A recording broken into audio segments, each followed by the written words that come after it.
Praise the lord. దేవుని నామానికి మహిమ కలుగును గాక. ప్రభునందు ప్రియ స్నేహితులారా, ప్రియ దేవుని పిల్లలారా, మీరందరికీ 80వ స్వాతంత్ర దినోత్సవ శుభాకాంక్షలు తెలియజేస్తున్నాను. స్వతంత్ర భూమిలో ఉన్న మనందరము కూడా దేవుని వాక్యము ద్వారా స్వతంత్రులు కావాలని మీ అందరికీ కూడా నేటి దిన ఉదయకాల సమయం తెలియజేస్తున్నాను. వాక్యాన్ని చదువుకుని ప్రార్థన చేసుకుందాం. సహోదరులారా, మీరు స్వతంత్రులుగా ఉండుటకు పిలువబడితిరి.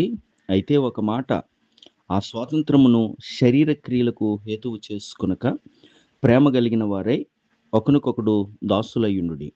గలతీలకు రాసిన పత్రిక 5వ అధ్యాయము 13వ వచనాన్ని మనం ఆలోచన చేసి ధ్యానం చేసినట్లయితే, సహోదరులారా, అలాగే దేశంలో కూడా గొప్ప గొప్ప వారు చెప్పిన నినాదం ఏమిటంటే, సర్వమత సమ్మేళనం కలిగిన ఈ భారతదేశంలో గొప్పవారు పెద్దవారు తెలియజేసిన మాట ఏమిటంటే, హిందూ ముస్లిం లేక క్రైస్తవులు బాయి బాయి అని, లేకపోతే ఎగురుతున్న ఆ పతాకంలో 3 రంగులు 3 జాతులుగా, లేకపోతే కాషాయము హిందువులకుని, ఆ తెలుపు రంగు క్రైస్తవ్యమని, ఆ పచ్చని రంగు ముస్లింలకు సాదృశ్యమని జెండాలో తెలియజేశారు. అందులో ఉన్న చక్రము న్యాయానికి అశోక చక్రముగా దాన్ని పొందుపరిచారు.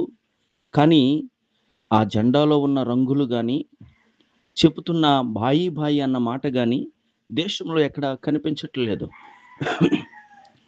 విభజించి పాలించండి అనే విధానంలోను, లేకపోతే ఇంకను అంబేద్కర్ ఏ తక్కువ జాతి అణిచివేయబడుతుందో దాని గురించి చక్కటి రాజ్యాంగంలో పొందుపరిచిన ఆ విషయాలను ఇంకా ఏమీ పాటించకుండా తక్కువ వారిని తక్కువగా చూడటం, కుల వివక్షను చూపిస్తాం, ఇవన్నీ కూడా నేటి మన భారతదేశంలో జరుగుతూ ఉన్నాయి. కానీ వాక్యము సెలవిస్తుంది, సహోదరులారా, అంటే మనందరం కూడా ఒక్కలమై దేవుని దృష్టిలో ఉన్నాం. దేవునికి ఏ భేదము లేదు. అందరూ కూడా ఆయన స్వరూపులు, ఆయన పంపించిన పిల్లలే. అందుకే మనమందరూ స్వతంత్రులుగా ఉండాలి. అంటే భారతదేశానికి 1946వ సంవత్సరము ఆగస్టు 15 నేటి దినాన్ని 80 సంవత్సరాల క్రితం స్వతంత్రులు వస్తే, ఈ భూమి మీద మానవుల్ని దేవుడు విస్తరింపజేసి క్రైస్తవులుగా దేవుని పిల్లలుగా ఉన్న వారందరూ స్వతంత్రులుగానే ఉన్నారు. అంటే గనక పాపం చేయి ప్రతివాడు పాపానికి బానిసని, ఆ పాపం అనే కాడి కింద ఉండకుండా ఉండటానికే క్రీస్తు ప్రభు మనల్ని స్వతంత్రులు చేయడానికి 2026 సంవత్సరాల క్రితం వచ్చాడని, ఆ దేవుడు స్వతంత్రులుగా ఉండాలి అంటున్నాడు. అందుకనే ఈ మాటలో చెప్తూ, మీ స్వాతంత్రము శరీర క్రియలకు అనగా అధికారాలకు, ధనాపేక్షకు, వివక్షకు వినియోగించకుండా ఒకనికొకడు దాసులే, అంటే ఒకనికంటే ఒకడు యోగ్యుడిగా ఎంచుకోవాలి, ఒకనికంటే ఒకడు తగ్గించుకోవాలని 2026 సంవత్సరాల క్రితం ఆ మాదిరి చూపించాడు. నువ్వు ఎప్పుడైతే తగ్గింపు కలిగి ఉంటావో, ఎప్పుడైతే వాక్యాన్ని అంగీకరించిన వ్యక్తిగా ఉంటావో, లేక ప్రభు యొక్క కొరింథీ పత్రికలో రాయబడిన రీతిగా ప్రభు ఆత్మ ఎక్కడుంటే అక్కడ స్వాతంత్రం ఉందని అలాగా ఆత్మ కలిగి ఉంటావో, అప్పుడు నిజమైన స్వతంత్రం కలిగిన వ్యక్తివి. ఆ స్వాతంత్రాన్ని పొంది పరలోక రాజ్య పౌరసత్వాన్ని, పరలోక రాజ్య ఆనందాన్ని అనుభవించటానికి ఈ మాటలు ఆలకిస్తున్న మనందరికీ పరిశుద్ధాత్మ దేవుని సహాయ సన్నిధి అనుగ్రహింపబడును గాక. ఆమేన్. ప్రార్థన. సర్వశక్తిమంతుడా, సర్వోన్నతుడా, గొప్ప దేవుడా, నీకు వందనాలు. నా భారతదేశాన్ని తండ్రి నువ్వు ప్రేమించి బ్రిటిష్ బానిసత్వం నుండి 80 సంవత్సరాల క్రితం విడిపించినందుకు నీకు వందనాలయ్యా.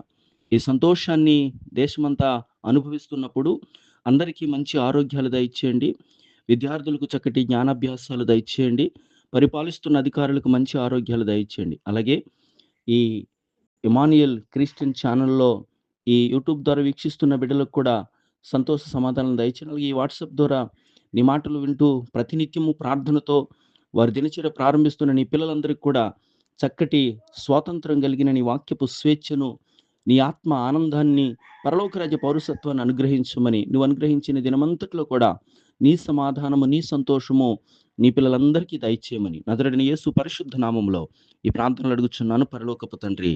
ఆమేన్. ఆమేన్.